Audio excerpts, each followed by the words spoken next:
Hey everybody, what's up? Just wanted to do my first ever live stream here. Um, and today I just want to talk a little bit about depression and what causes it. Um, and one thing that most people think it is it's a chemical imbalance. But that's actually not true. It's not a chemical imbalance. Most doctors can't even explain what that means.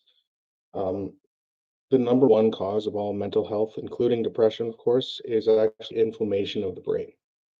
Now, this can come from injuries. It can come from stress. It can come from the kind of foods you eat. Are you drinking a bunch of alcohol? That kind of thing. So,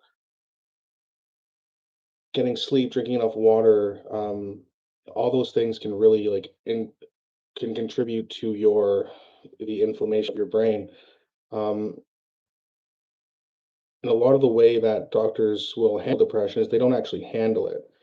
They just kind of give you something so that it'll hopefully relieve the symptoms, but it doesn't actually treat the cause. In order to treat the cause, you have to get rid of the actual inflammation in your brain, which is causing these issues. I believe it's like 30% of people who take SSRI medication. Um, it works for about 30% of people, and then the other 70, they either get worse, they stay the same, and sometimes they get way worse, and sometimes they even get so bad they ended up, harming themselves in some way. So, um, not looking into these alternatives like vitamin D and other hormone replacement therapies. I mean, these things we're so far advanced medically now. Like, most doctors should know these things, and they still don't, or they refuse to learn.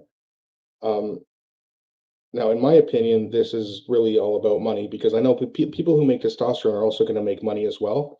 But these large pharmaceutical companies that are just pushing out, like they're just massively pushing out these drugs, and these drugs, like I'm telling you, like they just don't work. Like these drugs are, um, they're just they're dangerous in some cases. It's really not a good way to go.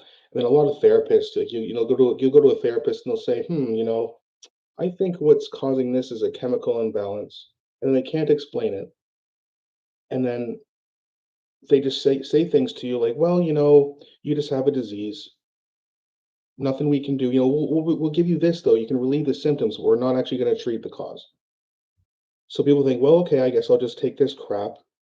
And it just, for so many people, it doesn't work, but it does make the pharmaceutical companies a lot of money.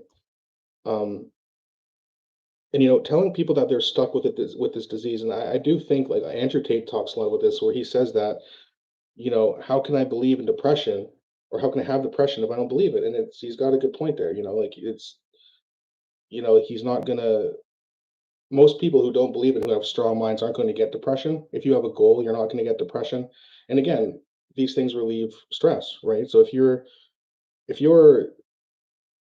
doing something positive with your life, if you're trying to get in better shape, if you're eating better, you're doing all kinds of positive things, it reduces the inflammation of your brain.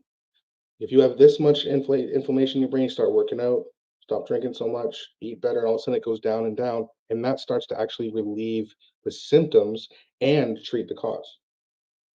So, I do think that Andrew's right on that, where he talks about people just being able to kind of get over it on themselves. However, the part where I disagree with him is where he'll say things like, it's not a disease. Sometimes it really is. Sometimes there's people who have really bad levels of CTE or trauma, and it does cause so much inflammation. That being said, you can still treat it, but you have to have the tools. If you're going to get better, you have to have the tools, right? Like if you want to build a house with your bare hands, you can't just use your two bare hands. You have to use your hands, but tools with it. You have to have the proper tools to build a house. You have to have the proper tools to get better mentally, help to improve your mental health as well. And the biggest thing I found is, of course, the diet and everything like that, but also hormone replacement therapy. I've been on TRT for about almost 4 years now, and my mental health has increased pretty dramatically. It's not where it needs to be. I still have a long way to go, but we're getting there slowly, slowly but surely. So, if anyone else listening to this is having these issues with mental health, definitely go get your blood work done and go talk to a hormone expert, and they should be able to help you. Now, if you're in Canada, this is going to take a long time because there's not very many doctors, especially if you're in Southern Ontario like I am. It's going to take a while to get it, but you have to start the process and you have to start it soon because otherwise, if you're feeling like, I'm here, you're only going to go down. Every day you don't do anything about it, you're going to get worse and worse. And it's just not, it's a catastrophe for society if this keeps happening because there's going to be more and more suicides. Um, the other thing about telling people that they're stuck with a disease too, that I don't like is that it kind of makes you hopeless. And I've said this before, and I'm going to say it again. I firmly believe that hopelessness is a huge cause of stress and concern for society today because a lot of these people, if you don't have hope, you're not going to have goals, you're not going to have dreams. Your life is going to get worse and worse, which causes intense amounts of stress. Where like your financial levels are going to suffer, your work's going to suffer, your career is going to suffer, your family life is going to suffer, and all of a sudden you start to lose everything. And you really can't let that hopelessness feeling overwhelm your system. You need to do everything you can to fight it. I know it's hard to get out of bed. You just have to do it anyway. I know it's hard to do some push-ups. I know it sucks. No one really likes doing it, but you have to do it anyway. Otherwise, just going to be spiraling into this deep hole that's going to be very, very hard to climb out of. Not impossible, but don't let yourself spiral into that hole in the first place, and your life's going to be much easier. Um, that when doctors continue to give these SSRI medications and just treat the symptoms and not the cause, like I said, that's going to cause a lot of hopelessness. It's going to cause a lot of stress because they're going to give you this medication and it's not going to work. Then everyone in your life is going to be questioning, well, why isn't this working? What's wrong with this person? And the reason that it took me so long is because I didn't have the tools, and doctors were not telling me that. They were actually telling me the opposite about hormone replacement therapy. They were telling me things like, "Oh no, you can't take it because you'll have a heart attack." Well, when I talked to my hormone doctor, who's an expert on hormones, he said the opposite of true. If you have low testosterone, you're more likely to have a heart attack. If your testosterone is like right in the middle, and you increase it to where it's optimal, or if it's low, if you increase it to its optimal, you're not going to have a heart attack. Now, if you skyrocket your testosterone and it just goes up to a level where it's like double or triple what it's supposed to be, sure. But your levels are supposed to be at the top end of the optimization, which is in Canada we measure it differently. So I think it's anywhere between 28 and 35. That's where you want to be. Now, when I started taking it, I was at 11. So I essentially needed almost a 300% increase.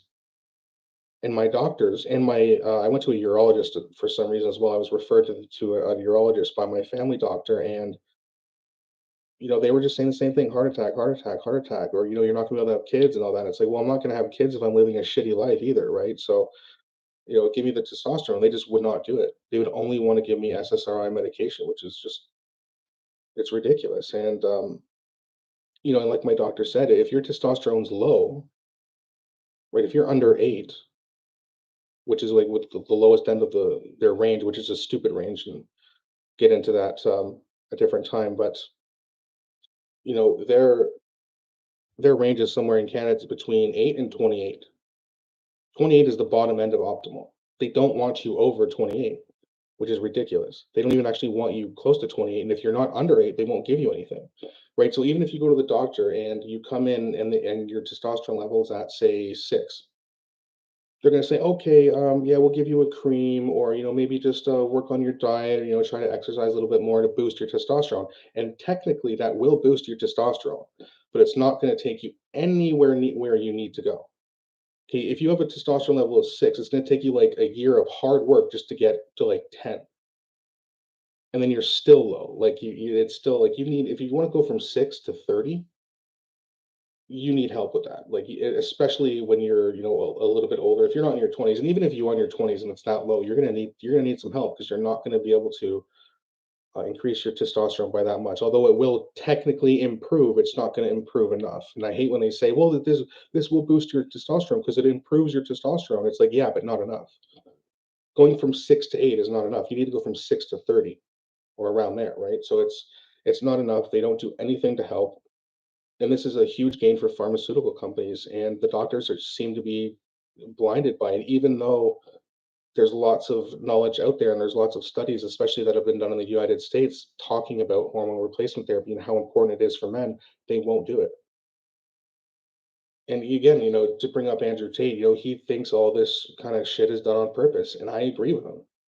I don't think they want men to be strong. I think they want us to be weak. I think they want us to be slaves. I think they want us stuck in a shitty job that we don't like, paying taxes and just kind of in a sexless marriage and just keep you down because if they keep men from being strong, they can do whatever they want because no offense, ladies, but it would have to be us who stops them, right?